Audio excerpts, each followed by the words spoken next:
मंत्री अरूप विश्वास ने कहा, हमारा लक्ष्य साफ है, 2026 के चुनाव में हम बीजेपी को 26 से ज्यादा सीटें नहीं जीतने देंगे। इसी मकसद के साथ तृणमूल कांग्रेस राजनीतिक लड़ाई के मैदान में मजबूती से लड़ रही है। चैलेंज करबे আমরা দলগতভাবে নির্বাচন কমিশনকে চ্যালেঞ্জ করব, আমরা আদালতে গিয়ে দ্বারস্থ হব এবং বুঝিয়ে দেব যে এখানে ভাগনার খাতা মামা দেখলেও কিছু হয়। এটা বৈধ ভোটারের নাম বাদ গেলে আমরা 10 লক্ষ মানুষ নিয়ে দিল্লিতে আমরা আন্দোলন করব। একটা বৈধ ভোটারের জন্য প্রয়োজনে আমরা জীবন দেব, কিন্তু একটা বৈধ ভোটারের নাম বাদ দিতে দেব না। শুধু একটি সম্প্রদায় নয়, বাংলার মানুষকে তার ভোটাধিকার যাতে বাদ দেওয়া যায় তারই একটা যৌথ ষড়যন্ত্র, সেটাই সামিল হয়েছে নির্বাচন কমিশন এবং বিজেপি।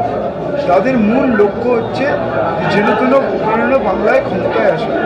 উন্নয়নের নিরিখে তারা পারবে না। যারা অনেক রকম চেষ্টা করেছে গত দুটো নির্বাচনে, সেখানে গোল্লাপ পেয়েছে। এবার তারা চেষ্টা করছে যে সবাইকে দিয়ে যখন হলো না, তখন নির্বাচন কমিশনকে সঙ্গে রেখে যদি কিছু করা যায়, যেভাবে ওরা হরিয়ানাতে করেছে, মহারাষ্ট্রে করেছে, বিহারে করেছে, দিল্লিতে করেছে, ওরা মূর্খের সঙ্গে বাস করছে। ওরা জানে না এটা মমতা বন্দ্যোপাধ্যায়ের বাংলা, এখানে কিছু হবে না। গতবার যা সিট পেয়েছিল তার থেকেও কমবে এবং তৃণমূল 250-এর বেশি আসবে। ইতিমধ্যেই আপনারা দেখেছেন প্রায় 40-42 জন মানুষ আত্মহত্যা করেছে।